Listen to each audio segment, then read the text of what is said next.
it worked. So the topic for today was social contract, and linked to that is Tolkien's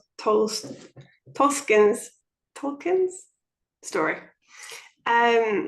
So Tolkien wrote Lord of the Rings, which is one of the things he's most famous for. But within that is when he was 6 years old, he remembers his mother died. And one of the things that hit him when his mother died was they had the wake, and in the wake there was her body in a coffin, so that people could go and visit her. And when he went to go and look at her, he was surrounded by this sense of peace, this experience of peace. But he was incredibly surprised when his uncle came into the room. And he had a moment where he stopped and he thought, I can't behave like this. I need to fulfill the social contract, which is I need to behave as though this is sad. And I'm very sad. So he then started to pretend as if he was crying, which is quite intense that somebody can be aware of that as 6 years old. But it also shows that it doesn't matter the age you're at, but you can be very aware of truth, which is peace. But the part of it is, despite seeing truth, despite the experience of peace, he felt obliged. He felt like he had to behave like somebody he wasn't. He had to react in a way that he wasn't reacting. Hi, Stannis. And that for me is the social contract. And it's a contract that we have, whether it's with our parents, children, friends, where people have an expectation on you. They expect that you to behave in a certain way. And that can be how they see you. So if you're in a situation where people are grieving, they assume that you have to behave in a certain way. You have to dress in a certain way at a funeral. It's the same with a wedding. You have to behave in a certain way. And if you don't, then people will ridicule you, judge you, comment, because they want to bring you back in line with what is seen as the social norms. But all of that actually is completely separate to who we are. It's not truth. It's not bliss. It's not happiness. All of that comes down to what the mind is thinking we should be. And this generalized opinion of what we think should be. So it's not just what our own minds think, it's what the collective group thinks. So as a collective group, we believe that people have to behave in a certain way. People have to be in a certain way. And that's something that can then put a lot of pressure on you to then create somebody that conforms and performs in a way that people find acceptable. And in Tolkien's example, it was behave in a certain way, and it interrupted his experience of truth, his experience of bliss, of peace. And it disconnected him from truth, which is what commonly happens, is our social contract will disrupt us from truth and peace, bliss, and commonly love. Now, it's not to say that that's good or bad. Truth is that. It has no words, it has no voice, it has no thoughts attached to it. It's just a reaction. But having a relationship with others can allow truth to be seen. It can allow for truth to be experienced by the body and recognized by the mind and by the body. Without some of these relationships, you won't necessarily be triggered in a way that allows you to see truth. So it's not to say that all relationships are rubbish. In actual fact, relationships can be the actual thing that triggers truth, triggers seeing love, bliss, peace, that is truth, that is you, that is the self. So without those things, you won't be able to see that. But there are limitations, as there are limitations with everything. I would love that I could eat an endless amount of chocolate, but there's a limit. Eating chocolate all the time is bad for you. And it's the same with relationships.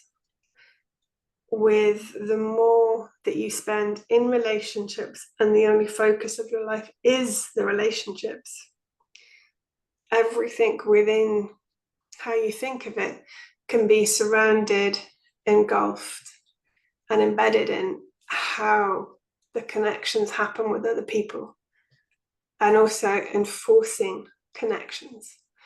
And in reality, a relationship only exists in your mind. It's a thought. And it's the same with the expectation. It's a thought. In reality, relationships happen in now, in this moment where we're connecting right now, where we're talking, we're engaging. And it's those engagements that are real. The reality of a relationship, of a social contract, actually only exists in your mind as a thought. Relating to each other only ever happens now. Otherwise, everything else that happens around a relationship is your thought, an experience of it in your thoughts. Relationships only happen in the moment, in now.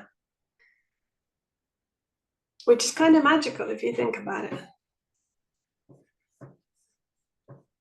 Literally, the relationships are thoughts. You think of how they should be, or how they were, or how they could be. That's actually just a thought. That's what a social contract is, it's a thought. But relationships, really relating to somebody, only ever happens now.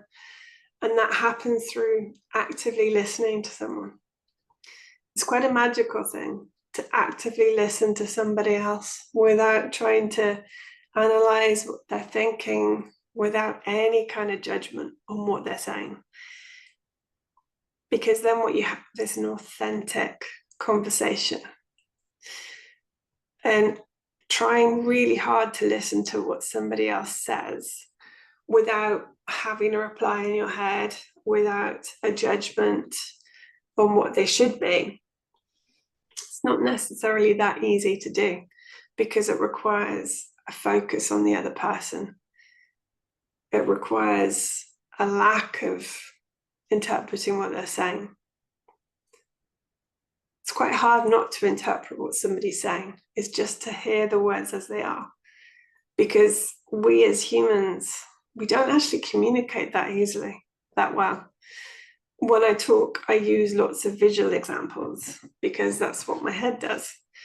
But if you try and clarify what I'm saying to make sure that you understand what I'm saying, it'll turn out that things won't be always that clear because it is really hard to truly understand each other. But it's actually one of the magical things is trying to have an authentic conversation. And you can't help but feel closer to the other person when you've had that authentic conversation. And that's where a real relationship is. Not the social contract, not the expectations. All of those happen in the mind. But it's not an authentic relationship.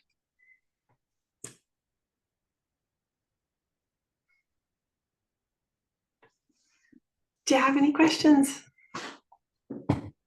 It's more difficult when it's not your own language.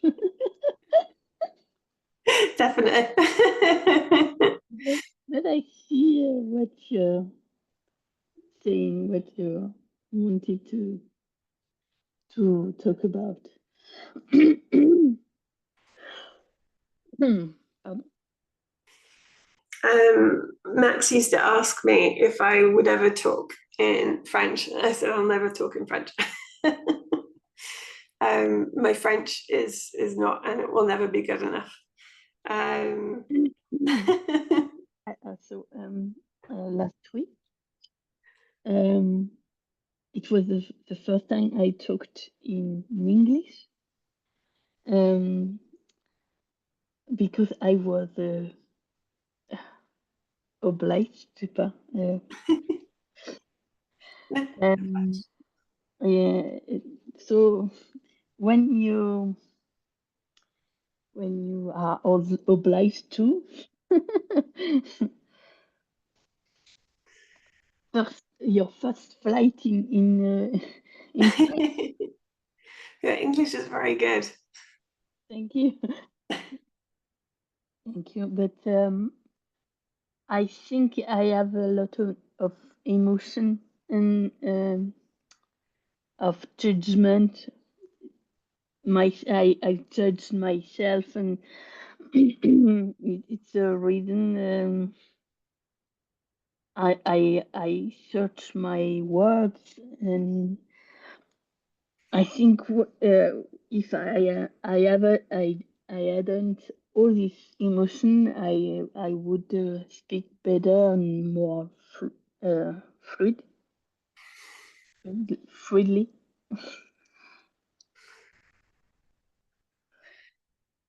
Do you find that you think more carefully about what you're saying? Can you repeat? Oh, sorry. Do you think more before you? What do you think more about the words you use? Yes, I translate it. Are happening in my head. And an emotion. The fear of not to be no, the fear of um, uh, not to be and understand and misunderstand.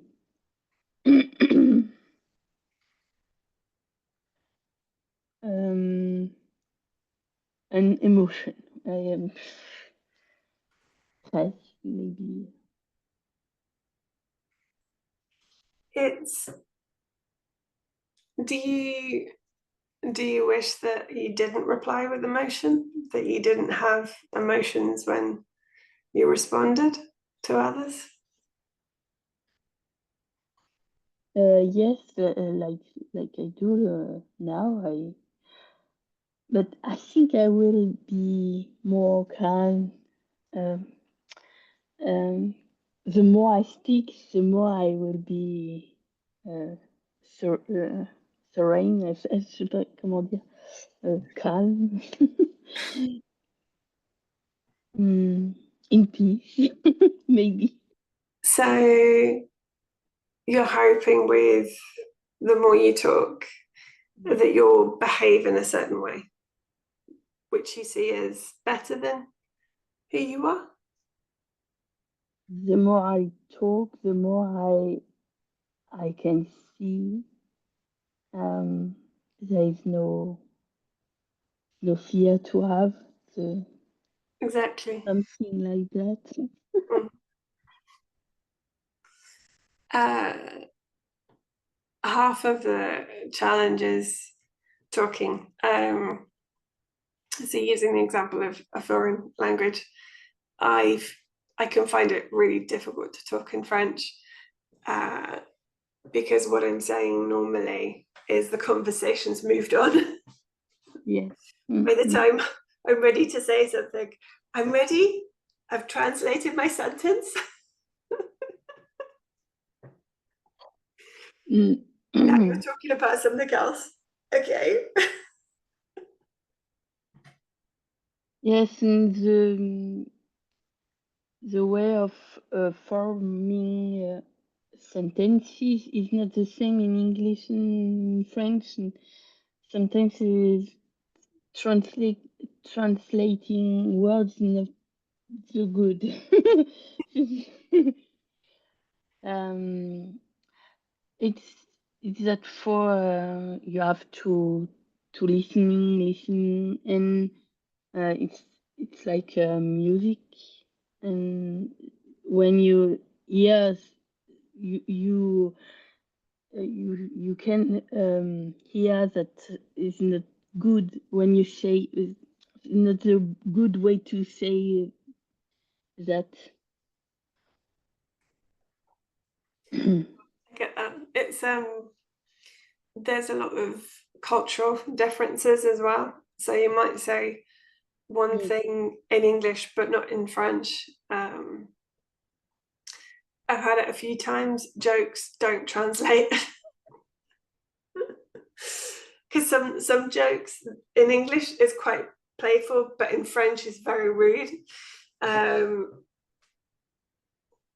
but then I wonder how much it is that certain jokes people are more sensitive if I say it in French.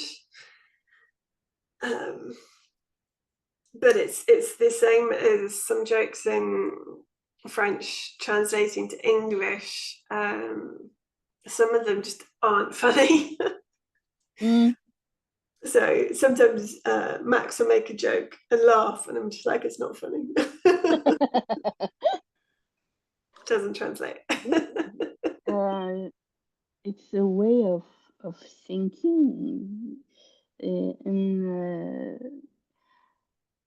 it's very difficult for a translator to make jokes, um, uh, English jokes, to make it in French, and sometimes they have to change all the, otherwise it doesn't it is not funny, or whatever.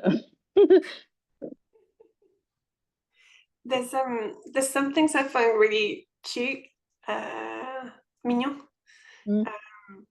is animal noises. Um, Ah, yes, Cocorico. yeah, cock-a-doodle-doo. I'm trying to remember frog. Grenouille, grenouille.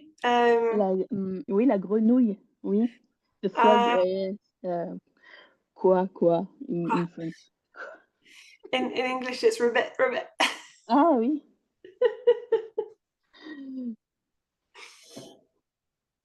um, but it's really simple in truth. Part of it is translating as well. Truth has no voice. It has no thoughts. Mm, But what happens is the mind and the body is trying to translate, mm, is trying to express. And how I express truth will be different to how Max does. Um, Max used to drive me crazy when he went through a phase of saying, "This is it." I don't know if he still says that, "This is it." So I'm just like, what? It doesn't mean anything. It makes it a thing because it's it. mm. This is the word, and this is what's passing through behind the word. This is the both. Exactly. It's the both. This is a way of saying the word. Is this is it. That's it. It's Mm, this is it is also encompassing truth that to say, well, this is it. mm. This is it when you are living. living that this is it. Mm. But if you think you are someone and you say this is it, it's not the same.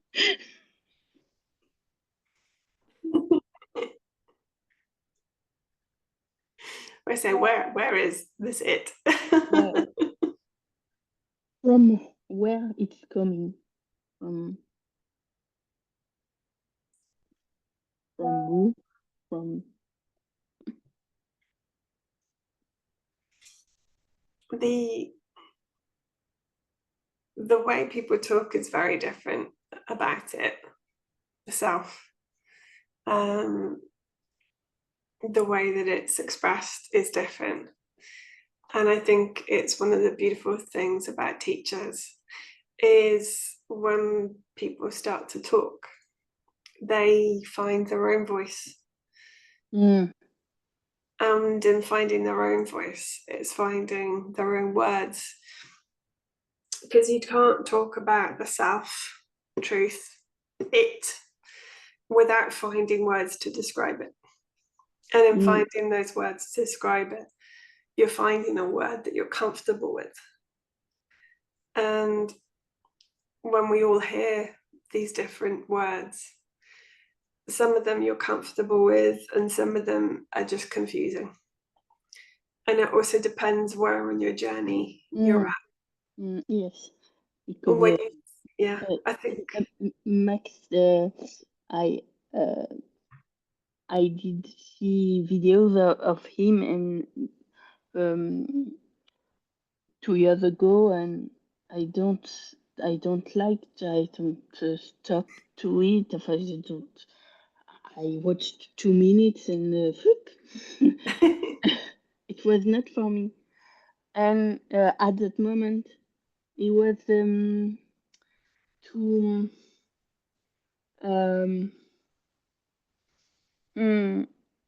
nothing. It reste nothing. I don't know.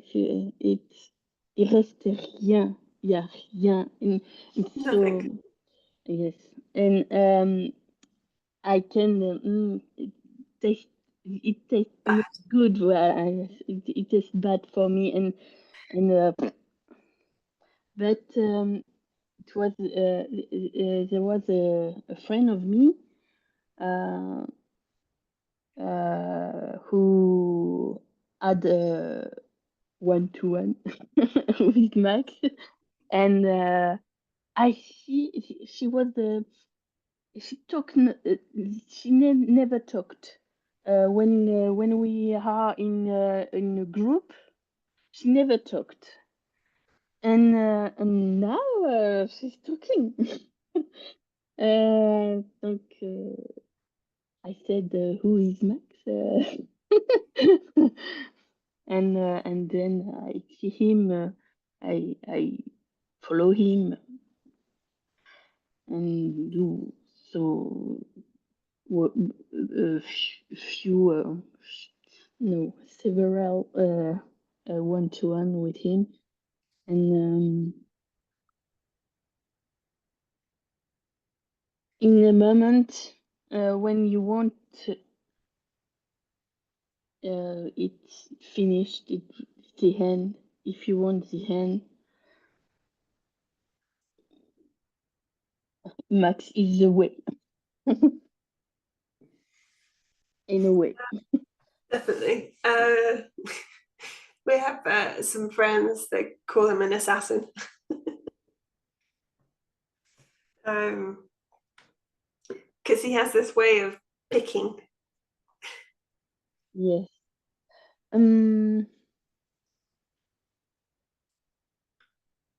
He,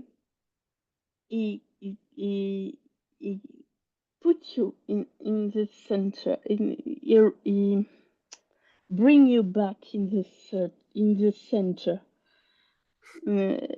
He catch you in the in the coins,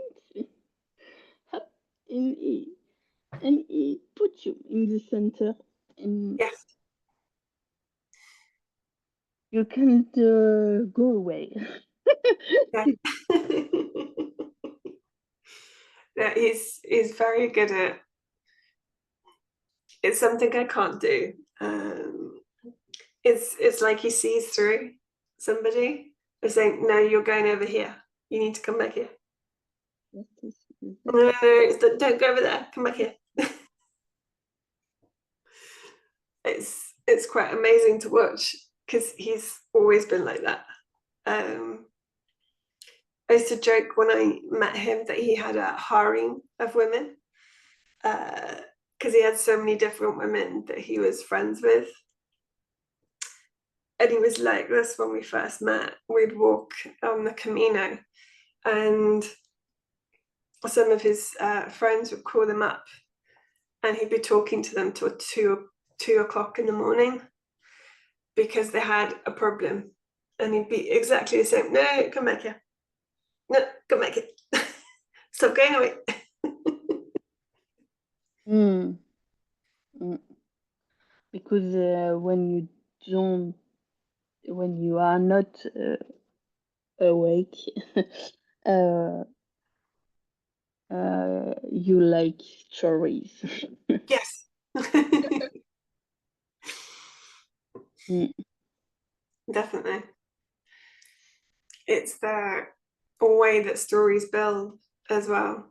Because I find, and it's part of social contract, certainly between female friends that I've had, is I'll say, I had this really difficult day at work. It was an awful meeting with my boss. And if I talk to female friends about it, their response would be, "Oh, your boss is an asshole. He's a bad person. It's his fault. You're perfect. Nothing to do with you." And then to make the story interesting, the story becomes bigger and bigger each time. It starts with the boss turned up late. It turns into the boss was late and he was verbally abusive and he kicked me out of the meeting. And it's the story morphs each time. As does the boss was bad, now he's really bad, now he's really, really bad. But it doesn't focus on the center, which is that you might have had a meeting that you didn't like, or your boss was late because, I don't know, you had a dentist appointment. Who knows? mm. Who knows? Who knows? But um, you can position yourself. You can say, it's not my problem if you had a bad day today. I don't have to be, I don't know.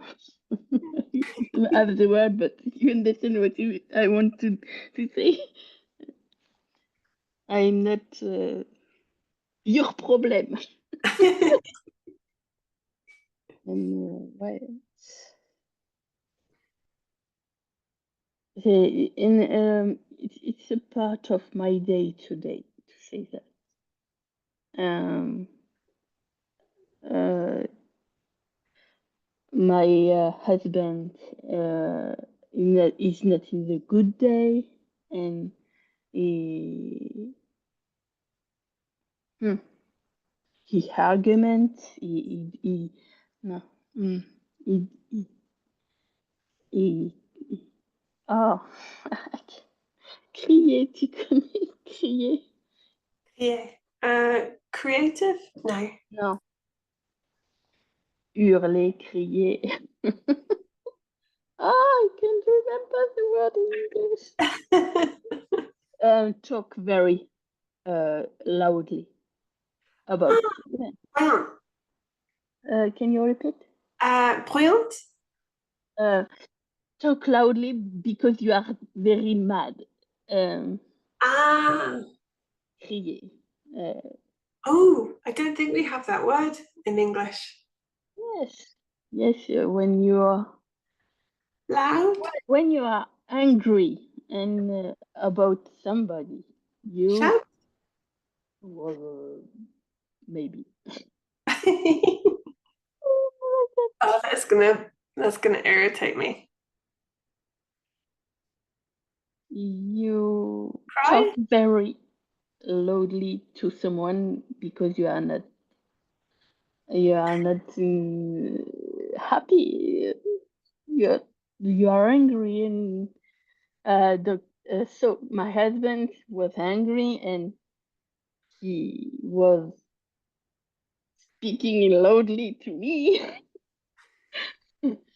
And I said to him, "You have a bad day, but I am not your problem. I had nothing Mm. to do with this. And okay, keep in your coin, in your place." That's And really good. mm, I don't think many people, you mentioned it last week as well, with your daughter and your dad. It's that boundary between yourself and your husband to yes, say, you've not had a good day. mm, That's your day. That's your yes, experience of yes, today. that, but uh, mm, habituellement, d'habitude, Habit. by habit, I I take all on me. All what he's saying is for me, and I don't let him with his problem. And so I was surprised today to to do that, to say that to him. I think it's brilliant. He Did he accept what you said? said nothing, so I think I think so. That's good. uh, I am impressed. Me too. That's amazing. Mm, It's good for your husband as well if he accepted, because he's not trying to force you to keep the social contract, mm, not trying to force you to stay behaving how you would normally. it's like he wanted to put the responsibility of his angry well, on me, but it's him, it's not me. Yeah. He's angry, not me.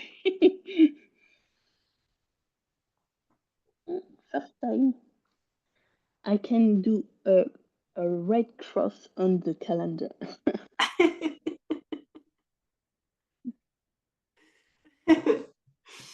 It's like, no, doghouse. You First get 3 in a response. row, you have to buy me a present. Mm,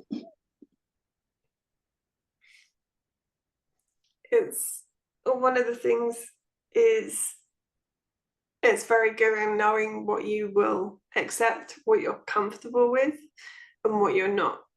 mm, Is then putting a boundary in place, because some people can have a negative effect on how your thoughts work. mm, Um, so if somebody triggers you, mm, you don't have to be awake or not awake. mm, It doesn't matter if you are awake or enlightened. If somebody triggers your thoughts, it still triggers you. mm, It's because that's how the mind works. Because you can't change being enlightened. I can't change the fact my body grew up in the UK. I can't change all of the habits and behaviors I have that are intrinsically English. I can't change them. It's just my habitual responses. I can't change my accent, for example. But if somebody were to say, I hate your accent, I'd have to say, tough. I'm not changing my accent. I won't change my accent. But even if somebody says that, I may spend some time wondering about my English accent, how I talk. And that's just simply that the mind is triggered. Mm. But the wonderful thing about being awake is the mind is triggered, but I know that it's not me. Mm. Mm. It's a very small difference, but it makes all the difference. Because It's when not a the problem. thoughts happen, when you're triggered, when you're irritated, and you're still in the story, you are in the story and believe the story. You live the story. In that moment, the thoughts are still coming and they trigger one another, and more come after, because you're talking to yourself, and before you know it, the thoughts have become a storm. And you might be within a storm of thoughts for 5 minutes, 10 minutes. Thanks, Nas. You might be in the storm of thoughts for an hour, a day. You might then talk to other people about your storm. Oh, they said this, they said that. And then the storm becomes bigger because other people will then say, you're very justified in your pain. You're justified in how upset you are. And before you know it, it's become something that has consumed you for a week, 2 weeks, maybe a month, maybe longer. And it all starts because you're in the story. But that's not who you are. Because who you are never actually changes. All that changes is not you. Whatever changes is how you interact with the world. And it's your body and your mind. Mm. If you talk about, I'm changing, I'm a different person, we change constantly. The cells in your body, you shed skin all the time. I don't know who said it, but I don't know if it's true. Somebody once told me that every 7 years, all of the cells in your body are replaced. And that all of that changes happens before you even are aware of it. You don't even know it's happening. Mm. Your cells change without you knowing. How can something change if it's you? It's because simply, if it changes, it is not you. The fundamental piece that is you never changes. The experience of love, how love is triggered in your body, it doesn't actually change. It might feel different, but the fundamental basis of how love is experienced in your body is the same. How your body is overwhelmed, how there is an enjoyment of the experience. And it's the same with any experience of yourself. Bliss, peace, compassion. All of those are wonderful, joyful experiences. And they can trigger happiness. However, the way that the body and mind interacts with that changes.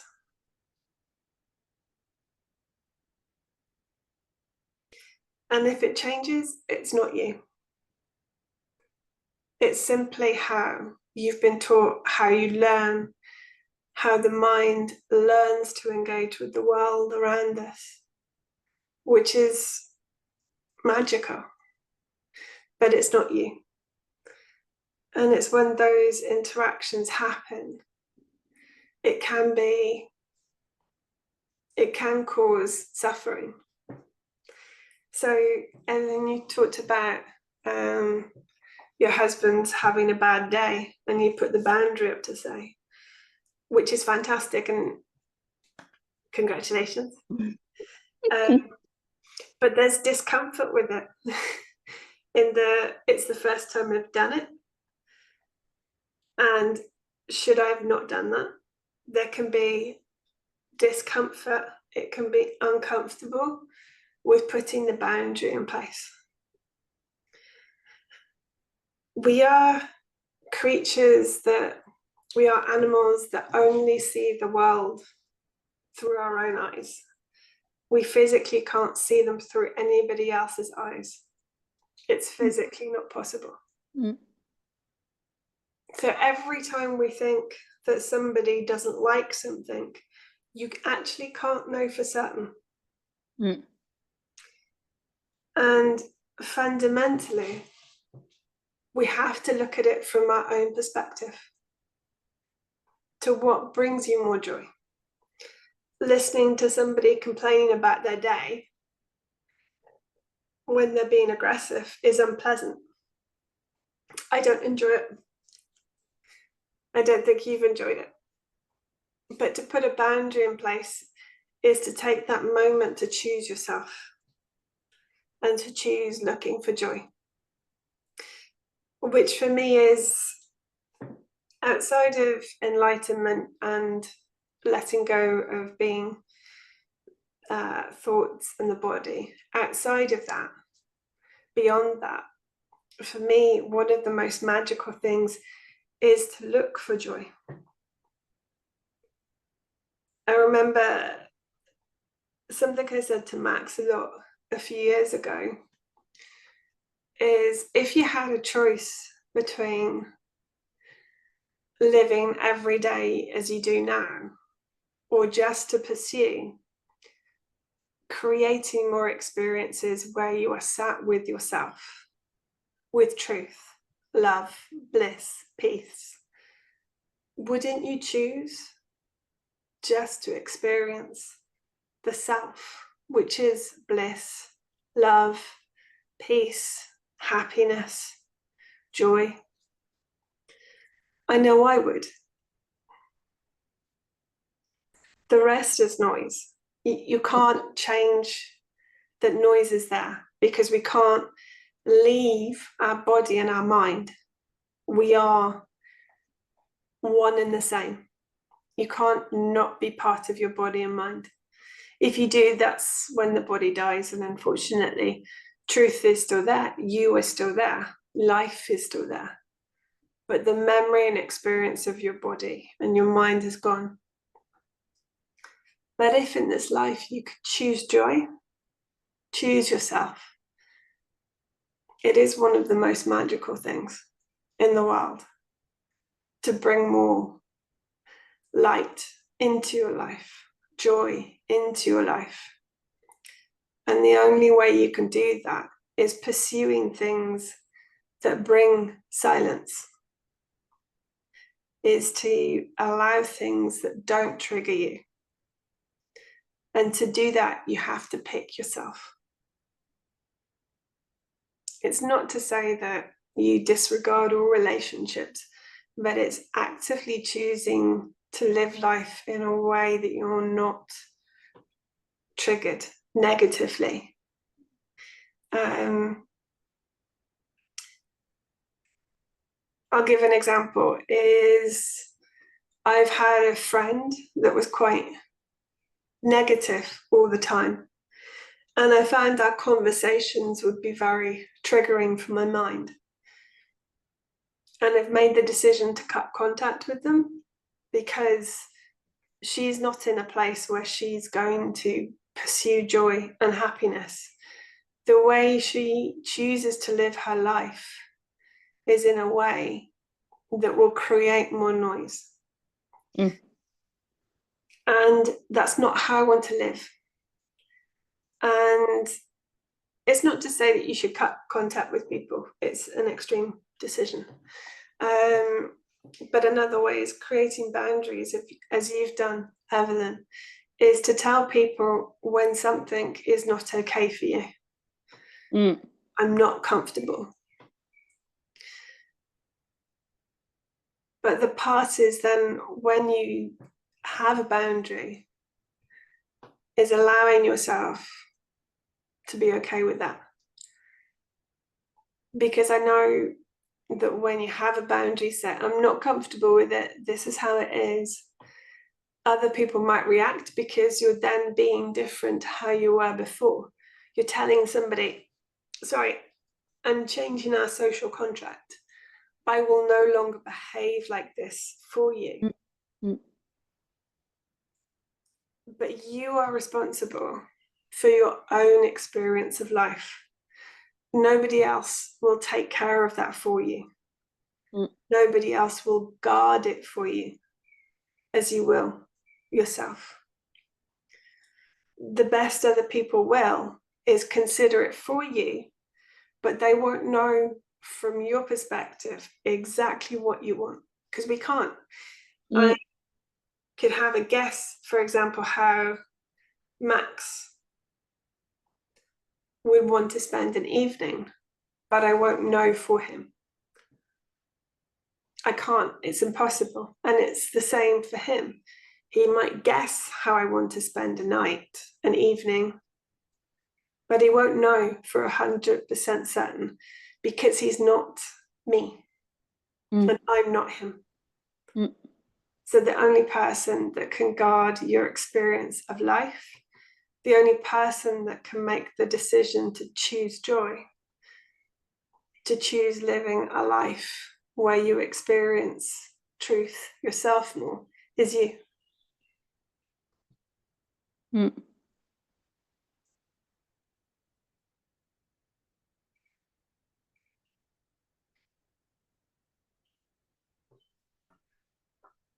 Did you have any other questions?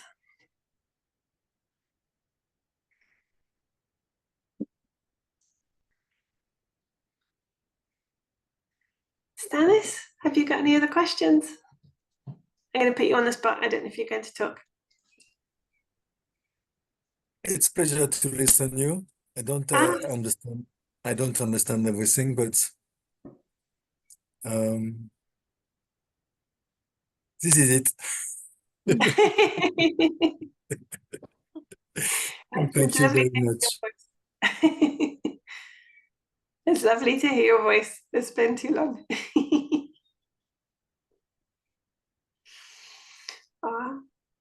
Well, I might draw it to a close then. Thank you so much for coming. I really enjoyed talking to you both. I hope you have a wonderful rest of your evening. Yeah, And we'll thank see you next week with Max.